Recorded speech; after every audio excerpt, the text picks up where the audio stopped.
Hello guys. आज मैं आपके सामने मृदुला गर्ग जी की कहानी हरी बिंदी लेकर आई हूँ। आँख खुलते ही आदतन सबसे पहले मेरी नज़र मेरी कलाई पर बंधी घड़ी पर गई। सिर्फ 6:30 बजे थे। उसने फौरन दोबारा कसकर आंखें बंद कर लीं और इंतज़ार करने लगी कि अब पलंग चरमराएगा और आवाज़ आएगी, उठना नहीं है क्या? पर जब कुछ देर चुप्पी बनी रही तो आंखें खोलकर देखा बिस्तर पर वह अकेली है। अरे हाँ, रात ही तो राजन दिल्ली गया है, याद ही नहीं रहा। तो अब उठने की कोई जल्दी नहीं है। उसने ढेर सारी हवा गालों में भरकर लंबी सांस छोड़ी और पूरे बिस्तर पर लोट लगा गई। दूसरे सिरे पर जाकर मुंह पर बाहर रखकर लेटी तो कानों में घड़ी की टिक टिक टिक बज उठी। वह मुस्कुरा दी। उसे कलाई पर घड़ी बांधकर सोने की आदत है। रोज राजन चिढ़कर कहता है, यह क्या सारी रात कान के पास टिक टिक होती रहती है, इसे उतारो ना। उसने मुंह पर से बाह हटा ली, तकिया खींचकर पेट के नीचे दबा लिया और लंबे चौड़े पलंग पर बाहें फैलाकर औंधी लेट गया। ओह, सुबह थोड़ी देर तक सोने में कितना आनंद आता है। राजन होता तो सुबह 6:30 बजे से ही खटर पटर शुरू हो जाती है। चाय नाश्ते की तैयारी, दोपहर का खाना। 8 बजे राजन दफ्तर के लिए रुखसत। न जाने राजन को जल्दी उठने का क्या मर्ज है।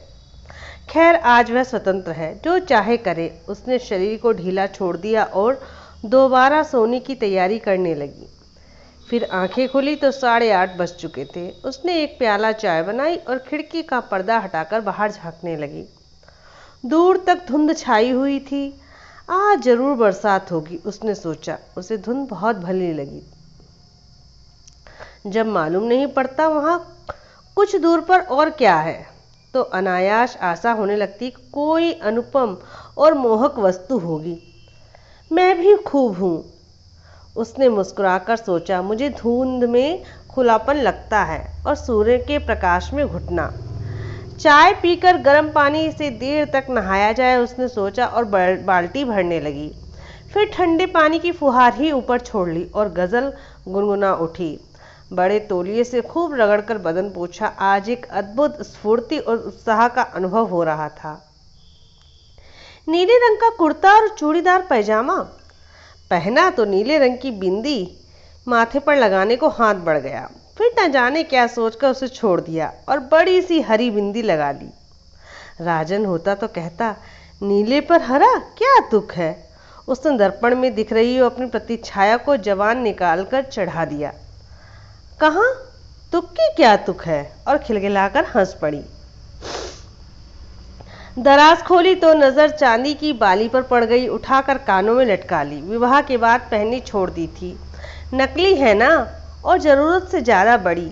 राजन कहता है। एक पुराना बैग हाथ में ले झपट कर बाहर निकल आई। बरामदे में मुंडू बैठा आराम से सिगरेट फूंक रहा था। राजन की उसे देखते ही हथेली में छिपा बड़ी संजीदगी से बोला, खाना क्या बनाऊं? कुछ नहीं, उसने कहा। नहीं खाएंगे? तुम्हारी छुट्टी। मुंडू की घबराई सूरत देखकर हंस पड़ी और बोली, मेरा मतलब जो तुम्हें अच्छा लगे बना लो। तुम्हें ही खाना है, चाहे खाओ या छुट्टी मनाओ। बिना यह चिंता किए कि ठीक कहाँ जाएगी, क्या करेगी, वह सड़क पर कुछ दूर चलती चली गई। बस इतना जानती थी कि आज का दिन यूं ही नहीं जाने देगी। कुछ तय करने से पहले बारिश शुरू हो गई। उसने कुछ दूर भागकर टैक्सी को आवाज़ लगाई और भीतर घुसकर सोचने लगी, अब टैक्सी ली है तो कहीं ना कहीं जाने को कहना ही पड़ेगा। जहांगीर आर्ट गैलरी, उसने सबसे पहले मुंह में आया जो शब्द वह कह दिया। गैलरी में किसी आधुनिक चित्रकार की प्रदर्शनी हो रही थी। विशेष कुछ समझ में नहीं आया, पर आनंद अवश्य आया। आज कुछ भी करने में आनंद आ रहा था। एक चित्र के आगे वह काफी देर खड़ी रही। देखा पूरे कैनवास पर रंग बिरंगी रेखाएं इधर उधर दौड़ती चली आ रही हैं। अरे, उसने सोचा, यह तो बिल्कुल मेरे कुर्ते की तरह है, और वह जोर से हंस पड़ी। इतनी जोर से कि पास खड़ा एक दड़ियल उसे घूरने लगा। कहीं यही तो चित्रकार नहीं? बेचारा, जरूर चित्र आनंद अत्यंत त्रासद रहा होगा। उसने चेहरा गंभीर बनाया और दड़ियल के पास जाकर विनम्रता से कहा सॉरी, और बाहर निकल आई। बाहर आकर ख्याल आया, हो सकता है कि ये कलाकार ना हो, उद्योगपति हो। दो किस्म के इंसानी दाढ़ी रखने का साहस कर सकते हैं, कलाकार और सामंत। सामंत अब रहे नहीं, उनका स्थान उद्योगपतियों ने ले लिया है। अब तो दिन भर यही सोचता रहेगा, उसने सारी क्यों कहा। उसमें भी नफे की गुंजाइश ढूंढता हो रहेगा। वह दूने वेग में हंस दी।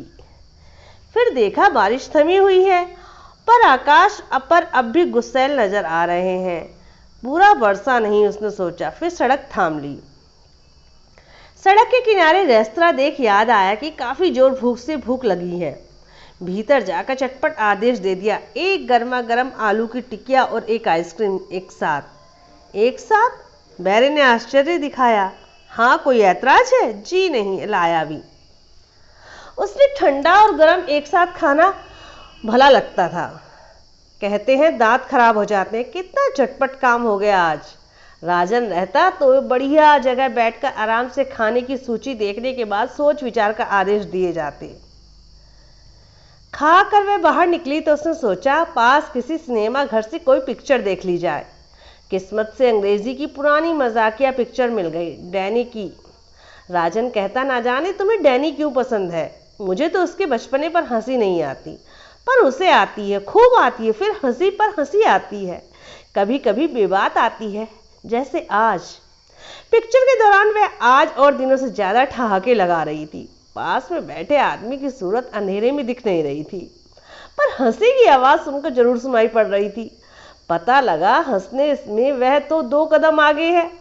अदाकार की एक खास बेचारगी की मुद्रा पर वे इतनी जोर हंसे कि उनके हाथ आपस में टकरा गए।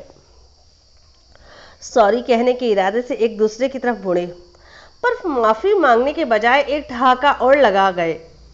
उसके बाद हर बार यही हुआ। हंसी आने पर वे अनायास एक दूसरे को देखते और फिर मिलकर हंसते। खेल खत्म होने पर एक साथ बाहर निकले तो देखा 4:30 बजे ही काफी अंधेरा हो चला है। आकाश यूं तो न खड़ा है कि अब बरसा कि कब बरसा। कितना सुहावना दिन है, उसने अपने पड़ोसी से कहा। सुहावना? उसने कुछ अचरज से कहा, या बेरंग? हाँ, कितना सुहाना बेरंग दिन है। वह हंस पड़ा। समझता हूँ सूरज यहाँ रोज निकलता है, पर धुंध कभी कभी होती है। 8 महीनों में आज पहली बार। अब मानसून शुरू हो जाएगी। हाँ, खूब बरसेगा, उसने कहा। फिर अनायास जोड़ा, कॉफी पिएंगे? जरूर। हल्की हल्की फुहार पड़नी शुरू हो गई। दोनों भागकर सामने वाले रेस्तरां में जा घुसे। उसने बाल झटक दिए और बोली, आपका छाता कहाँ है? छाता? हाँ, आप लोग छाता साथ रखते हैं ना? वह ठहाका मारकर हंस पड़ा। इंग्लैंड में? उसने कहा। कॉफी मंगाकर दोनों सामने काले पड़ गए। समुद्र को देखते देखते सामने के अपने अपने ख्यालों में खो गए। सहसा उसकी आवाज में सुनकर वह चौंकी। आप क्या सोच रही हैं? यह जानने के लिए पैनी का खर्चा करने को तैयार हूं, वह कह रहा था। दीजिए, उसने हंसकर कहा। उसने निहायत संजीदगी से जेब में हाथ डाला और एक पैनी आगे कर दी। उसने उसे हथेली में बंद कर लिया। बतलाना सच सच होगा। मैं सोच रही थी कि समुद्र में कूद पड़े तो कितनी दूर तक अकेली तैर सकूंगी। और आप क्या सोच रहे थे? पर पैनी नहीं दूंगी। उसने मुट्ठी कस कर बंद कर ली, जैसे अपनी किसी आत्मीय का दिया हुआ उपहार हो। बुरा तो नहीं मानोगी आप? उसने पूछा। नहीं, उसने कह दिया। दिल बैठ गया। वह वही घसी पिटी आशिकाना बातें शुरू हो जाएंगी। मैं सोच रहा था बारिश बढ़ जाने पर यहाँ से वर्ली तक टैक्सी भाड़ा कितना लगेगा। वह जोर से हंस पड़ी, दुर्भावना से नहीं, हर्ष के अतिरेक से। मुझे रास्ते में छोड़ते जाएंगे आप? तो आधा, उसने कहा। बहुत खूब। उसने यह नहीं पूछा कि वह कहाँ रहती है। उसे लगा जीवन में पहली बार ऐसे इंसान के साथ बैठी है जो यह नहीं जानना चाहता था कि उसके पति हैं या नहीं और क्या काम करते हैं। समुद्र के जल पर गिरती वर्षा की बूंदें कितनी अच्छी लगती हैं, उसने कहा। कुछ देर दोनों चुप रहे। प्रशांत महासागर पर जो जहाज जाता है उसके अग्रभाग से चीरता चंद जल चांदी की तरह चमकने लगता है, अतिथि ने कहा। क्यों? शायद फॉस्फोरेसेंस के कारण। आपने कभी नहीं देखा? नहीं, मौका मिले तो देखिएगा। आप बहुत घूमे हैं, उसने हल्की ईर्ष्या के साथ पूछा। बहुत, पर याद करके मुस्कुरा रहा था। सबसे अच्छी जगह कौन सी लगी? जब जहां हुआ। वह हिचकिचाहट के साथ मुस्कुराया। पता नहीं वह समझे या न समझे। वह हामी में सिर हिलाकर मुस्कुरा दी। उसने देखा कॉफी खत्म हो चुकी थी और बैरा बिल लिए खड़ा था। वह बाहर वर्षा थमने लगी।